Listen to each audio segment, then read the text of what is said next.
Hi, good evening, all. Namaskar. Is my voice clear? For those who are attending live, I hope my voice is clear. You can mention it in the chat. In case there is an issue with the voice, we can sort it out. Huh?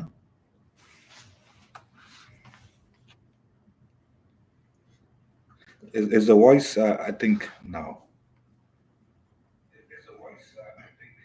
Yeah, I think it should be okay. When I start talking in the way clear. Okay, thank you, Chela. Right. In the, so we will start the session. Gently close your eyes and whatever the prayers are, you can tell it to yourself.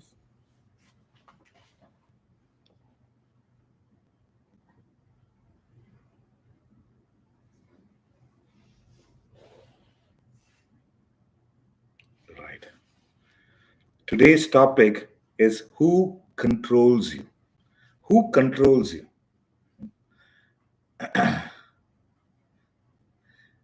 So, like every other topic we have discussed, we'll do a thorough analysis of the topic and starting from the simplest aspects relating to the topic and to the most complicated concepts relating to it. So, we will go in stages. We will start with, as I mentioned, the topic is who controls you. Thank you all for being here. And we will start with what is control, then what controls you, then who controls you, which is the important one, then why are you being controlled? Then we will gravitate to ways to gain control of ourselves. And finally, who should control you? So let's start. Well, I'm used to Zoom sessions and live sessions. It's interesting that when you do a YouTube live, you're watching yourself. It's a very different experience. So it's a great learning curve to control myself during the lectures. So, what is control? Control is the power to influence people's thoughts, emotions, and their behavior. That is control. Control also means your potential to influence your thoughts, your emotions, and your responses to the world. I repeat, control means is the power you have to influence other people's thoughts, emotions, and their behavior. Predominantly, that's what control is being highlighted. Control also means your potential to influence your thoughts, your own emotions, and your responses to the world. Control is your potential to direct the course of events in the life of people and the environment around you. I repeat, control is your potential to direct the course of events in the life of people and the environment around you. Control. Interesting. It is such a, see, by nature, we are designed to be in control of ourselves. We are not designed to be dependent, but what to do. Now is the important thing. What controls you? We discussed what is control. The question is what controls you? Let me tell you the source of control. Source of control. Your mind, your intelligence, and your ego can control you. I repeat, your own mind, not anyone else's mind, your own mind, your intelligence. Mind is the source of your emotions, feelings, likes and dislikes, impulses, good emotions, bad emotions, noble impulses, negative impulses, your likes and dislikes. You can like various things which are beneficial, you can dislike various things which are not right. So mind is the source of feelings, emotions, likes and dislikes, and impulses. They can control you. Number two, your intelligence can control you. intelligence you have gained from an external source. You are well informed in one or more subjects. You have an exceptional lawyer. The Your intelligence in a field can control you, or a lack of intelligence can also control you. So another aspect which has great control over our life is our ego. Ego is an in our classroom we highlight is an exaggerated glorification of oneself. Ego is exaggerated glorification of oneself, and ego is developed by constant appreciation or catering, the need and necessity to prove that you are far better than others is ego. So the source of control, or I would say negative control, is your mind, is your intelligence, is your ego. The source of positive control is your intellect.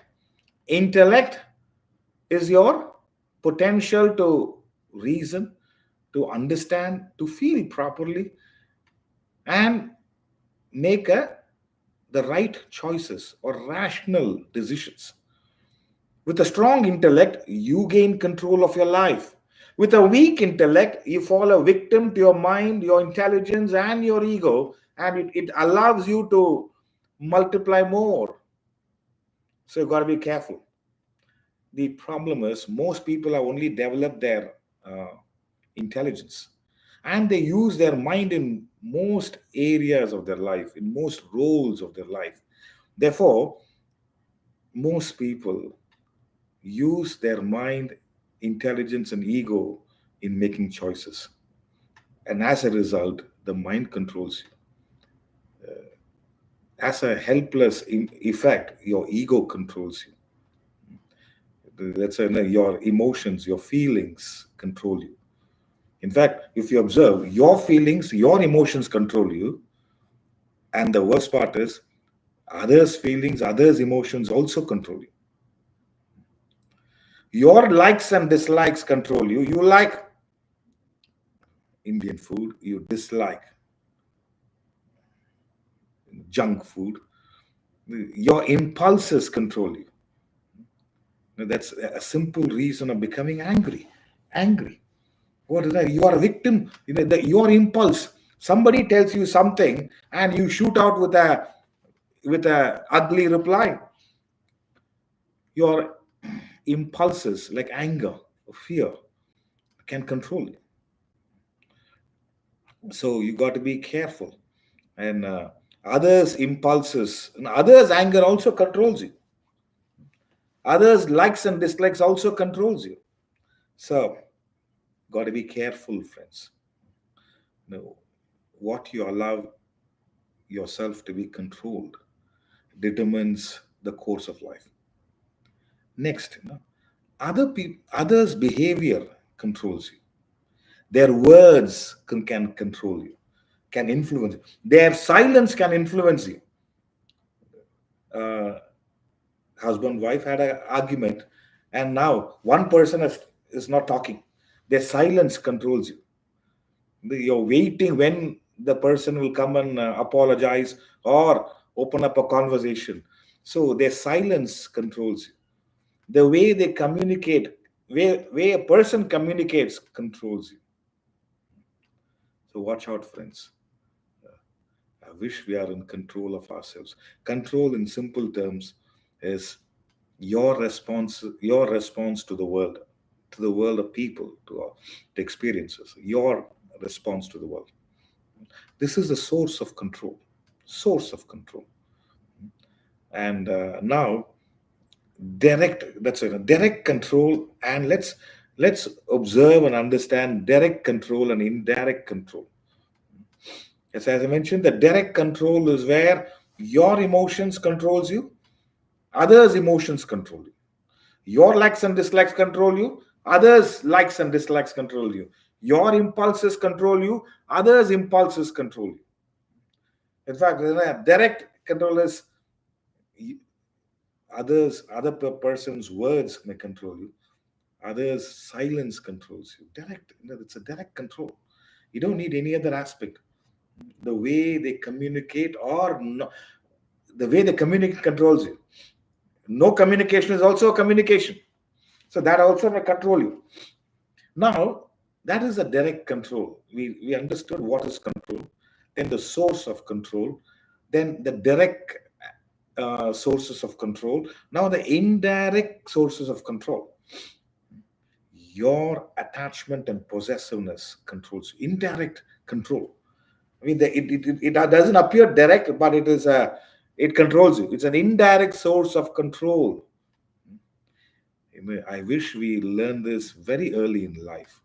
At the age of 9, 10, you learn, and you gain that control. See, it's easy to lose control of your emotions and get angry. Uh, I think it was Emerson who made a beautiful statement. For every minute you become angry, you lose 60 seconds of peace. What a profound statement. For every minute you become angry, you lose 60 seconds of peace. Can you imagine? Is that worth it? If you are in control of it, if you are in control of it, that's why they say what begins with anger ends in shame.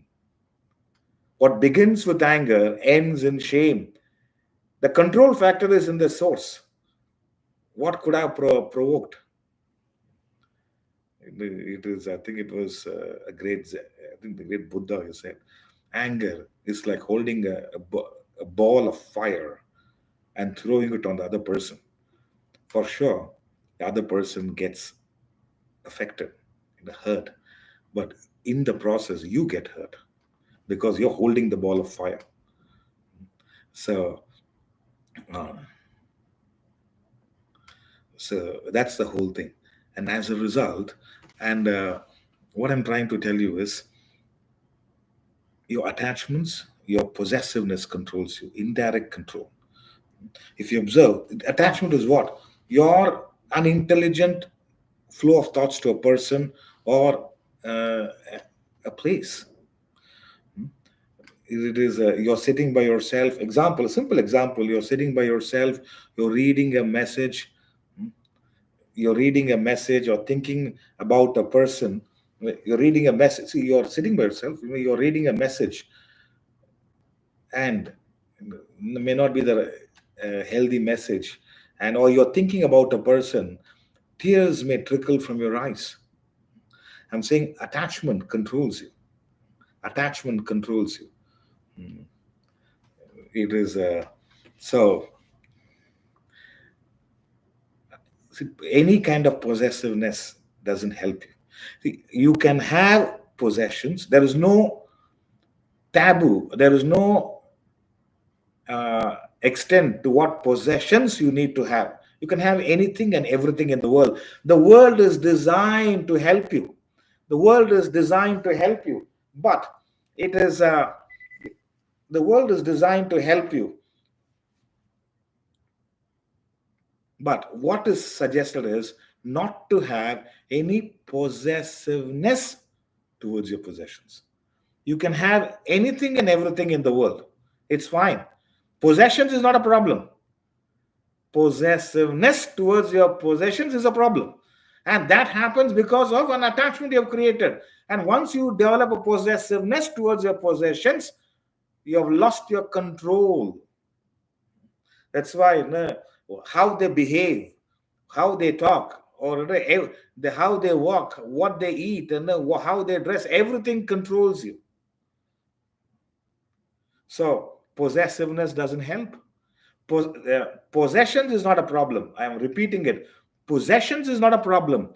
Possessiveness towards your possessions is a problem. Another aspect of indirect, your addictions, cravings control you. There are people who are chain smokers. Every 1 hour they need to have a cigarette. You will find 40 minutes and 20 minutes are there, they are a bit uh, hesitant, and then half an hour has gone. They're just looking for how I can, what can be done. So it is, and 40 minutes you should see they're very restless. 15 minutes they just want to walk out and have the cigarette. Your addictions, your cravings can control you. It could be alcohol or whatever it is, And another aspect is your ego can control you. Your ego controls you. Either your superiority complex or the inferiority complex controls you. So the ego functions in two ways, friends. Now, when your ego is pampered, you develop a superiority complex. When your ego is denied, is not catered to, you develop an inferiority complex. Both ways, it can control your choices. It can control your responses to the world. So watch out. Watch out. It is that's why when I mentioned about intelligence, that's why sometimes a person is very intelligent but selfish. They're extroverted. They Once you are extroverted, meaning the focus and attention is on the world. You could be intelligent in an area of life, but you are extroverted. The attention, the interest is on the world. And once you become a victim of the world will control you. And so, then you're given in to the dictates of various factors of the world, people, places, weather, and every aspect would control you. Another aspect which controls and the people suffer is ingratitude of others. Ingratitude of others, destroys a person. And at times, your own ingratitude to others also destroys you. They become so weak, so inefficient in facing all these experiences. So watch out, friends. Watch out. Direct control, the source of control, mind, your intelligence, your ego. That is when you lose control. They have taken control of your life. And as a result, you become a victim. But when you develop a strong intellect, you start controlling your choices, your life. You're a conscious choice maker. So otherwise, that's when then you're in control. There's a beautiful statement made by a fabulous philosopher. He said, between stimulus and response, there is the sacred space. And in that space lies your power to choose. And in that choice lies freedom and growth. Freedom and growth. Beautiful statement. So when you are when you develop your intellect, you take charge of you start controlling your life. Now, friends, it is why are we being controlled? If you carefully observe, why are we being controlled, or why do we lose our control? No. See, in an experience, there are two factors, which is you and the world. In an experience, there are two elements, you and the world. And if you observe how is when an individual contacts the world, there's an experience. Life is nothing but a series, a flow of experiences. If the experiences are good or bad, accordingly is your life. If anybody says I got a great life, experiences are good. If they say that I'm going through a tough phase in life, experiences are bad. As your experiences, so is your life. As you think, so you are becoming. So, and if you observe, in an experience, there are three elements, meaning there are three stages in an experience. One is you're receiving inputs from the world, a stimuli from the world. Those who are watching this live stream, you're gaining some inputs, ideas about life, about yourself. One is the first, that is the first stage in an experience, receiving stimuli, inputs from the world. The second is an important aspect, the reaction it has with your mind and intellect. Whatever you're receiving right now, you're receiving these ideas, these concepts, and if you are concentrating, if you are attentive, if you're focused enough, it will create a reaction in within your mind and intellect internally. The churning process starts. It makes a lot of sense. I mean, I'm able to relate to with it, or I don't think this is right, or there's a reaction which is happening, a reaction which is happening within your mind and intellect. That the reaction is determined by your open-mindedness, your level of judgmental approach, your opinionated living, and your ego. So when you have an open-minded approach and you're like a blotting paper, you're able to receive a lot of ideas will make an enormous sense. Let me implement it. Let me try it out. That's all. So the second aspect is the reaction within. The third one is, which is where whether you are in control or not in control, is highlighted. Your responses to the world. If the reaction is proper, when the mind is pure, open minded, when the intellect is inspired to become the best version of yourself, when you are less egoistic. Everyone has an element of ego. When you're less egoistic, you are able to respond to the world gracefully. So this is the ideal. This is where you start gaining control of your mind, gaining clarity over the choices of life.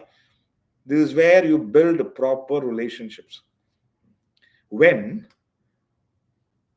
the reaction within is not right, your mind is too agitated, you're very opinionated, extremely judgmental, and close minded. You think what you think is right, anyone else who says is not that. Then what happens? It's like a squash game. You throw, you hit the ball, it comes straight after you, and it affects you. And that's why you may react aggressively. Even in medical terms, they say, when you're responding to medicine, the treatment, they say, you're responding well. You're gonna uh, gain wellness very soon. If the treatment is not proper, and you say you're reacting to the treatment, you're reacting. Response is graceful, reaction is aggressive, negative. So the three aspects of it, you will respond gracefully with the world. Now the issue is that, as I mentioned, you might, if you're going through a certain experience, and it could be a loss of a relationship, you're deprived of a position in the organization, or some asset is being taken away. Now you may, what will happen if your mind and ego is strong, you will shrink your world to one aspect of your life. You have derived emotional strength from that one person. You have gained recognition from that position you hold in your work or in the society, and you gain satisfaction from the wealth you have accumulated. This can make you so dependent on that source, either the person or the position or a possession, either for your happiness, for your pleasure, or for recognition. You can make yourself extremely dependent on that source. So when you're together, that's when it could be a relationship. When you're together, the happiness is for both. But in separation, the suffering is more for the person who has made themselves dependent on that person. I remember, they're saying, would you allow someone to come into your home and throw their garbage in your living room? I guess that you'll absolutely not allow that. Then that's when I wonder how you give people such unconditional access to your mind space, something which is far more precious and valuable than your home, than your asset. We are giving far more access to our mind space, and you are allowing them to dump their garbage. And that's where you got to be careful. let's be careful as to who we let into our mind space, and let's be careful as to how much we allow them. They say cluttered houses looks ugly, and in fact cluttered mind looks even more uglier. It's in you got to be careful. Why are you being controlled? If you can bring your you can shrink your life to one person or one position or one asset. You derive emotional strength from that person. You gain recognition from the position you hold. You gain satisfaction from the wealth you've accumulated.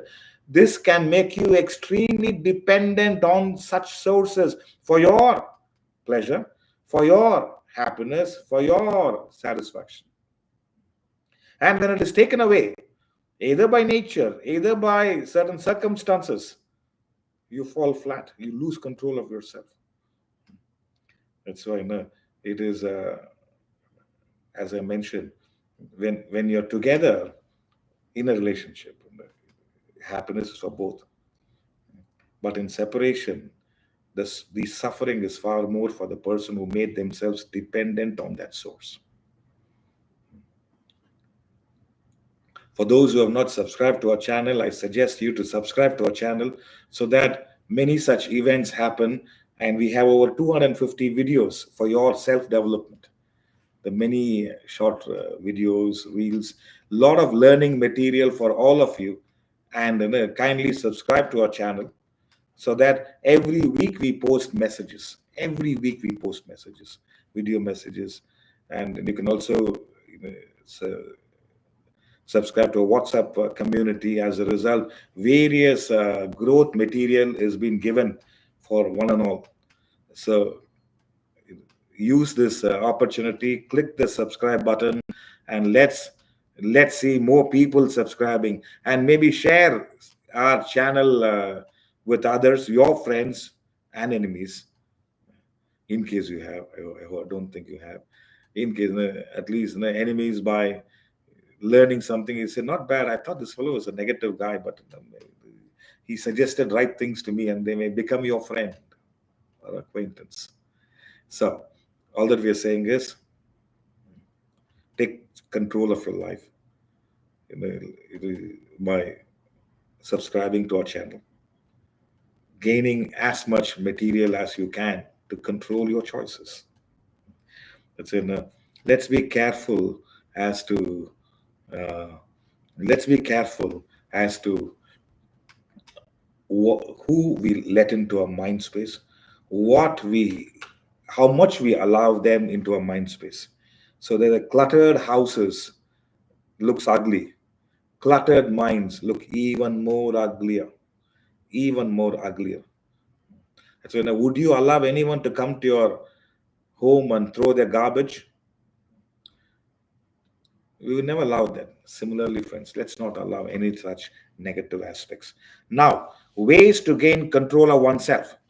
Understand, friends, no single person, no single event, no single experience has the right to sit in your mind space and continue to disturb you. I repeat, no single person, no single event, no single experience has the right to sit in your mind space and continue to disturb your peace. Your mind can be a basket, a bouquet of flowers, or a vessel of acid. Acid poured into any container destroys the vessel. Do not give a person or a position an experience which is higher than your peace and tranquility. If you give such potential to any such person or a position, it's like an acid. You're allowing it to be poured into a vessel, and any acid poured into a vessel destroys the vessel. Our mind space gets destroyed because you allowed a single person, a single incident, a single event to take up your space in the mind and continue to disturb your peace. If at all anyone or anything is wrong, Let them exist outside of your mind space. Never allow their intrusion into your mind space. Never allow their intrusion into your mind space. That's my clarion call to you, friends. This is done by the intellect.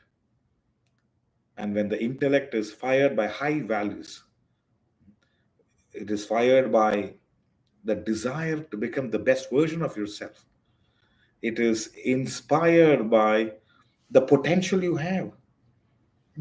All that. So then what happens? You don't. Anything and everything a person does is not because of you, it's because of them. It's because of themselves. So watch out, friends. Watch out. No single person, no single event, no single experience has the right to sit in your mind and continue to disturb you, continue to destroy your peace and tranquility. Your mind should be a bouquet of flowers, not a vessel of acid. When acid is poured into any vessel, it destroys the vessel. Do not give a person or a position an exaggerated status and allow them to disturb you. Not right. Your mind must be the source, the seat of peace and happiness and tranquility, fulfillment. If at all anyone or anything is wrong, let them exist outside of you. Never allow them to intrude into your mind space and continue to disturb you. That's my clarion call. Things, things in life may not go well all the time. There are many a times each one of us is tested, pushed to the corner, made to rethink, recast, reschedule. So at that time, that's why, at that time, how, what you entertain with your mind, how you get inspired with your intellect, how you are able to deal with your ego determines the growth in life. Now, the important aspect, who should control you? Who should control you? A combination of a pure mind, a sharp intelligence, a combination of a pure mind, a sharp intelligence, and a clear intellect should control you. I repeat, who should control you? A combination of your pure mind, your sharp intelligence, and a clear intellect should control you. Control in this context means you are become responsible for your choices. Your responsibility means what? You are responding properly with your choices. When you pursue higher values, when you have a clear goals, when you have a determined approach, you are able to align your choices with these goals and values in life.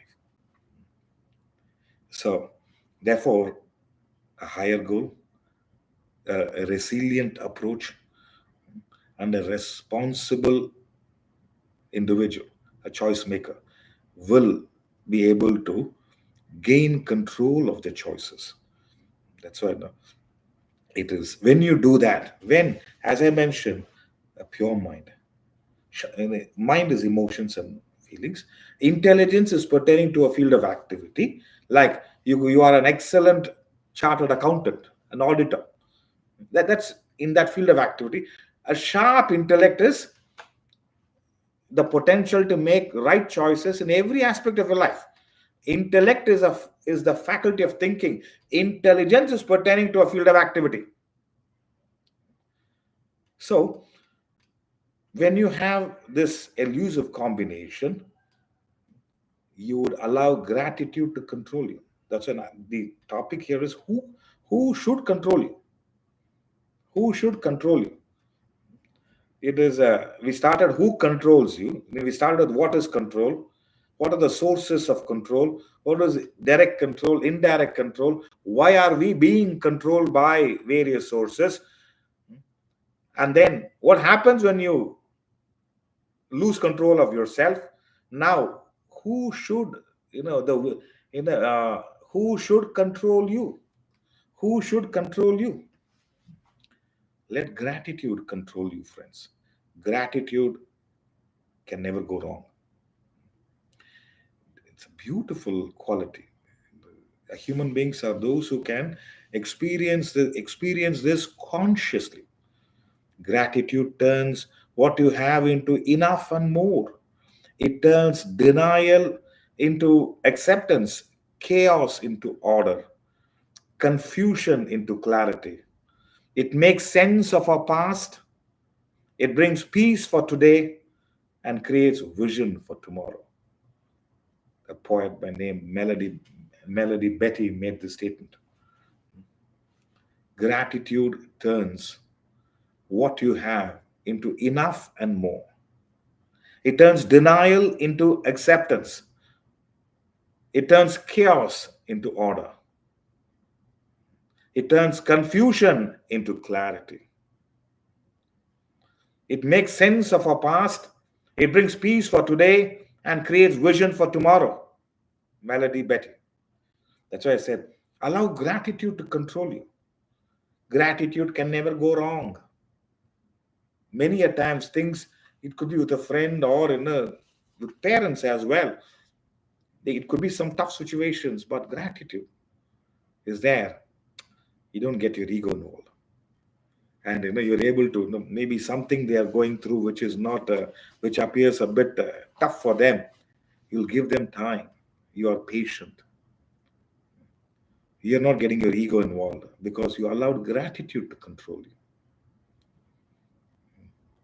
If you allow your ego to take over, gratitude is pushed aside.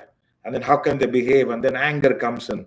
And as I mentioned, what begins with anger ends in shame. What begins with anger ends in shame. So, allow gratitude to control you. Let the fear, and this is anyone, see, we may not have such sharp intelligence, but when you have a sharp intellect, you are able to develop gratitude because you are aware of so much you have received from that person, and I can never repay that benevolence. Whatever I do, I can never repay the benevolence.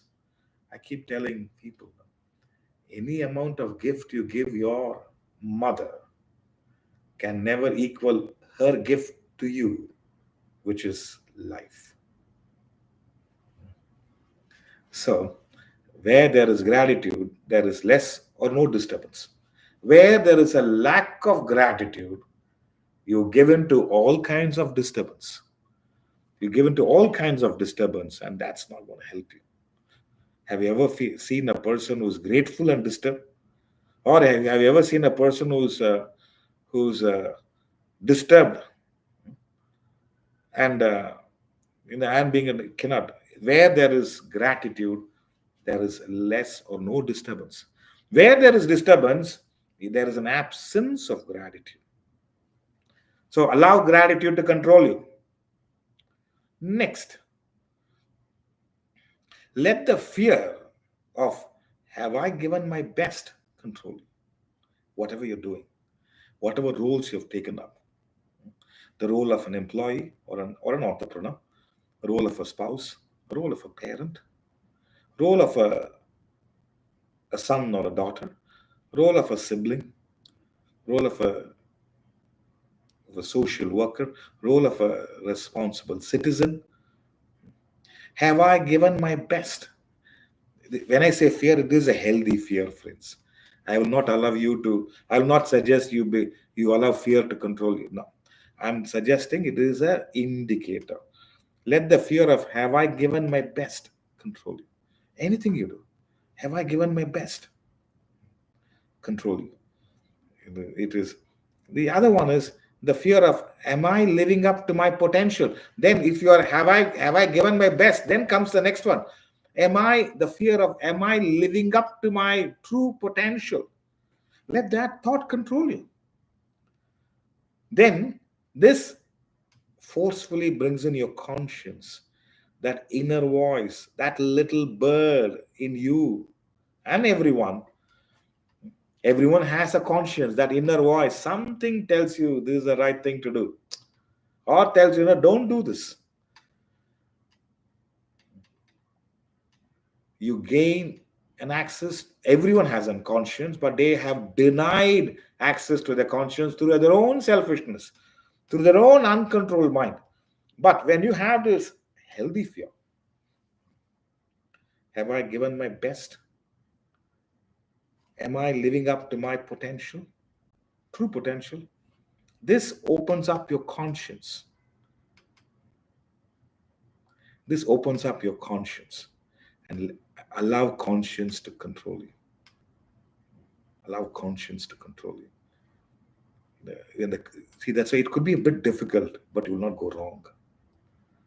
Something told me, just keep quiet. They were insulting you. I said, something told you, it's not worth the fight. I'm happy I adhered to it. There's a beautiful statement: speak when you're angry. You'll make the greatest speech you'll ever regret. Speak when you're angry. You'll make the greatest speech you'll ever regret. Something tell you now. I don't think I should give my views or anything now, because it's not gonna it's gonna end in shame. You avoid that 5-10 minutes of quietness, tranquility for I don't know, 50 days of peace. So let the fear of, have I given my best, control you. Let the thought of, am I living up to my true potential, control you. This opens up our conscience. And once the conscience is fully available, you can't you can't allow anyone else to control your mind. It's a completely a different way of living.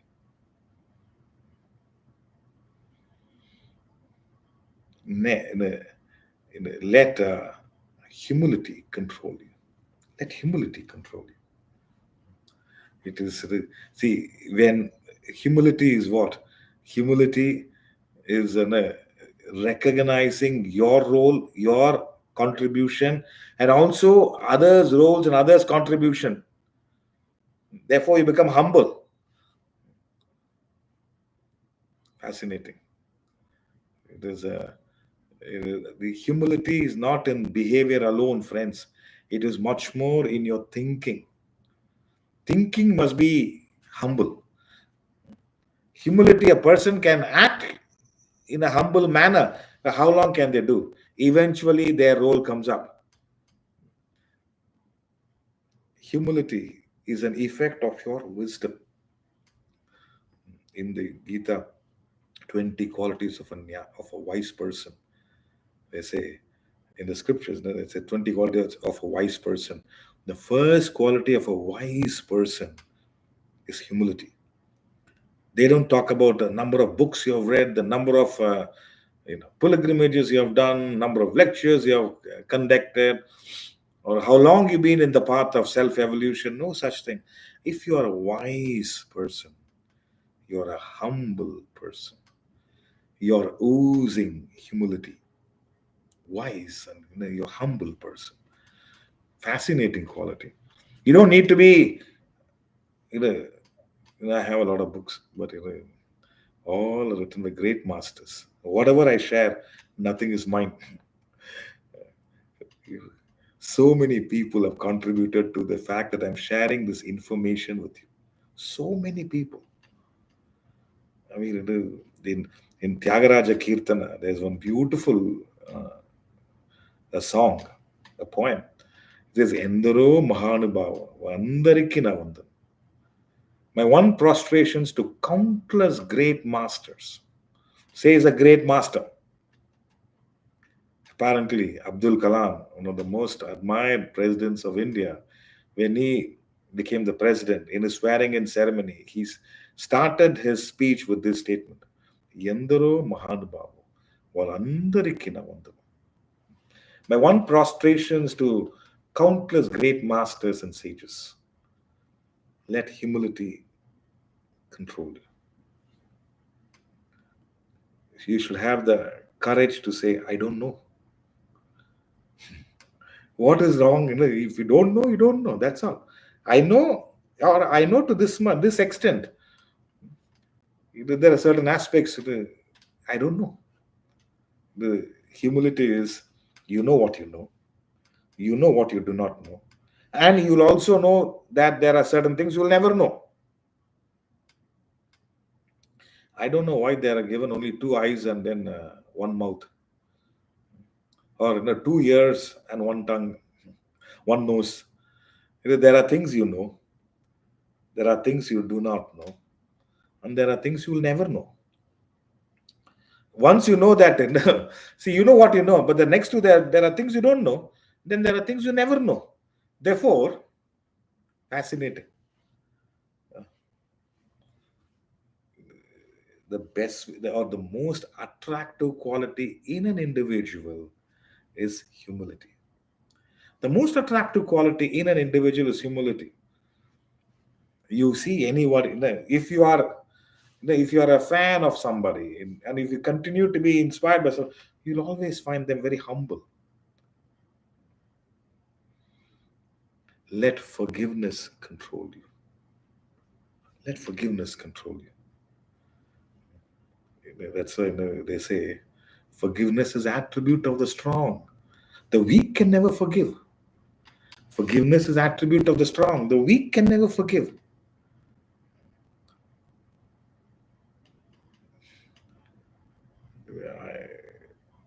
In fact, most of us think we have a choice.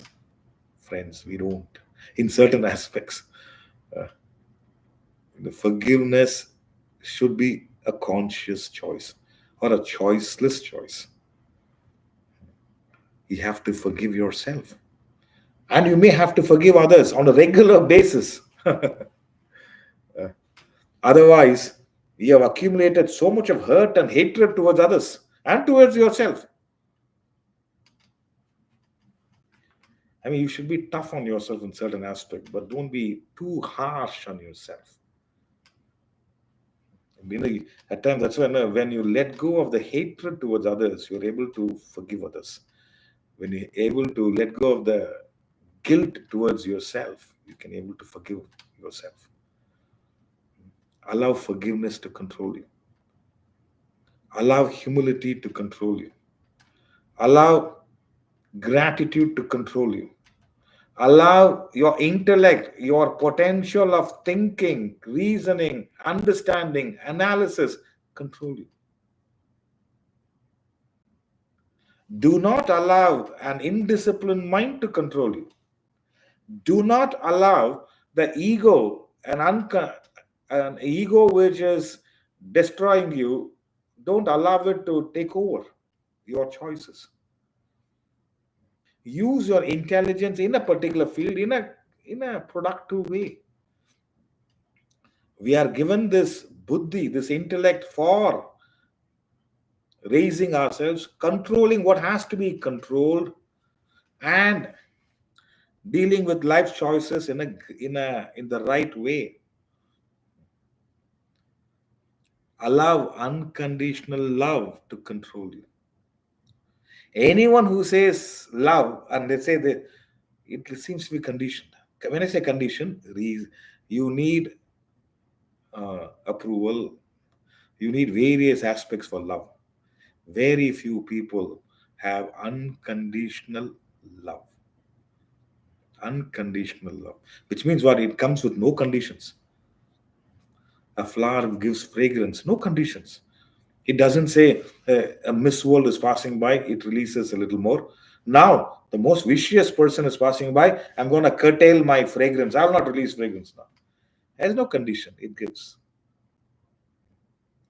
Earth gives vegetation, doesn't care who consumes it, consumes the vegetables or the fruits. It gives, no conditions. Only human beings have conditions and they suffer. The divorces are alarmingly high. Can you imagine? It is it's reaching any country which is developing or developed nation. Their divorces also have developed to a great extent. It's almost commensurate with the GDP. If the GDP is 6, that the divorces could be 60%. It is 4 in advanced nation, which is 4 means into 2, 80%. I don't know, or 2. If their GDP is 3%, 4% the into 2. You are advanced, the divorce rate is twice your GDP.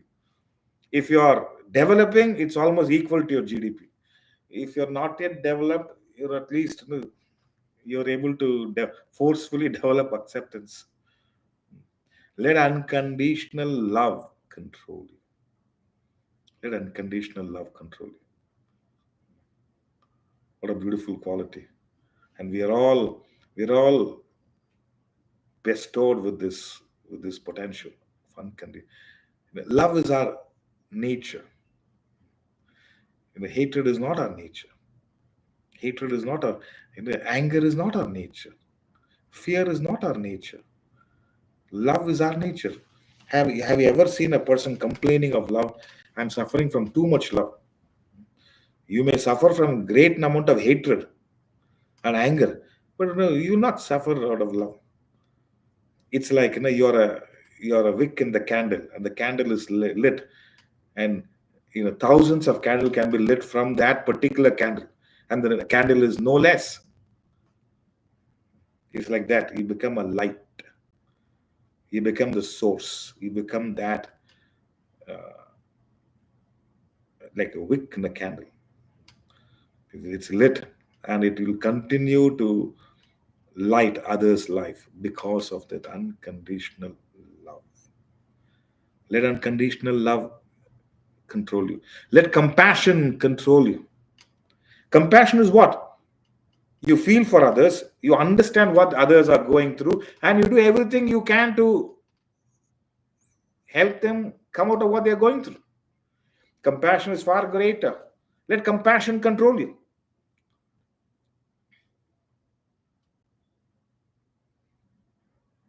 Compassion to yourself. Empathy is you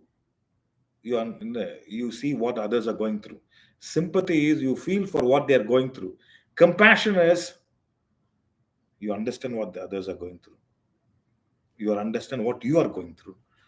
You you feel for what others are going through and what you are going through, and you do all that you can to raise yourself and others. Compassion. Let compassion control you. Let compassion control you. Friends, let Shraddha, consistency, control you. Consistency. In fact, consistency is the name of the game. You can have great qualities, you can have talent, but if you don't have consistency, the talent fizzles away over a period of time. We are coming towards the end of the session. That's why I said, let talent gives you a start, but consistency builds up your potential. Let consistency control you.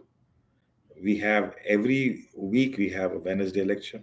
Every Saturday we have a lecture on the scriptures, and we have the self management intensive course which is happening. We have a relationship intensive course which is coming up. So anyone who is keen on it, I would genuinely recommend. Where I'm concerned with your growth, they say, a great master said, conquer your mind, you conquer the world. Reforming the world is like straightening a dog's tail. Self transformation is essential rather than reformation of the world. Self transformation is essential rather than reformation of the world. It is. I'm not saying don't reform the world. Please go ahead and do it, but not at the cost of not reforming yourself. Reform yourself. In the words of Rumi, he said, I was when I was clever, I wanted to change the world. When I became wise, I decided to change myself. When I was clever, I wanted to change the world. Nothing wrong. He said, when I became wise, I've changed myself. I raised myself.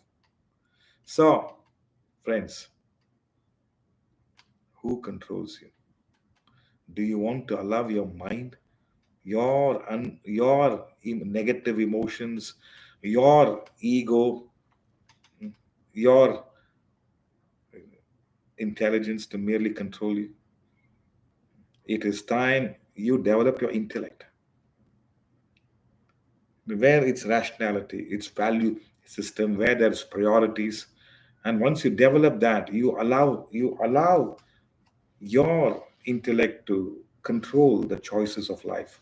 And once you keep doing it, you will see a phenomenal growth in life. That's when you start responding to life gracefully. You will start responding to life gracefully. You're not going to allow a single person or a single experience to sit in your mind space and continue to disturb you. That's why I said, it is a mind space is such a valuable space. And why would you do that? Why would you do that? So fascinating qualities.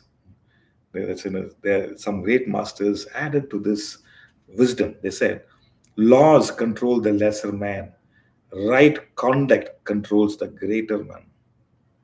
Mark Twain made this statement. Laws control the lesser man, right conduct controls the greater one.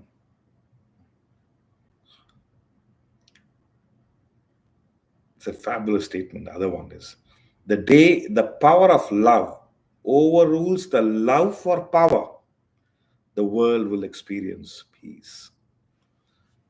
The day the power of love overrules the love for power, the world will experience peace. And in the scriptures, it is written, he who is able to withstand even here, before liberation from the body, the force arising from desire and anger, he is a wise person. I repeat, I repeat, he who is able to withstand even here, before liberation from the physical body, from the meaning before death, he who is able to withstand the force arising from desire and anger, who's able to control the force arising from desire and anger, he is a wise person. He is an evolving person, says the scriptures. So, you want to be wise or otherwise. If you are wise, you are in control of your own mind. You are in control of your ego. You have developed your intellect. If you are otherwise, you will allow your negative mind. Then mind is not negative. There are negative aspects in the mind. You will allow the mind, you will allow your ego, which is a perpetual beggar, to control your life's choices. And we are playing to its tunes. We are dancing to the tunes of the mind and ego. That's not right. Therefore, friends, in your own interest, develop your intellect. Our institution, Mind and Intellect, is designed to purify the mind, strengthen your intellect, give a direction to your intelligence, and as a result, you are in control of your choices all the time. All the time. Let's not complain about the world. Take responsibility for our life. Let's take absolute responsibility for the choices we have to make. And as a result, you're responding gracefully to your life. And one such person living well, the entire community gets benefited. So that's our mission, to take responsibility for our life, to deal with ourselves in a better way, and then whereby you are in control. A traffic signal doesn't control you. A, a bad coffee doesn't control you. The markets which may come down, the stock markets or the commodity market doesn't control you. It may influence you, but it will never control you. You are an absolute charge of your life. In simple terms, become the CEO of your life, not just an institution. Become the you know, the control element in your life, and you see the difference. It works miraculously well. Who controls you? Think about it. Thank you. Namaskar. I'm ending the session. Thank you all for your time, for your patience, for your presence, and I'll see you sometime very soon. Best wishes and have a great life ahead. Thank you. I'm ending the session.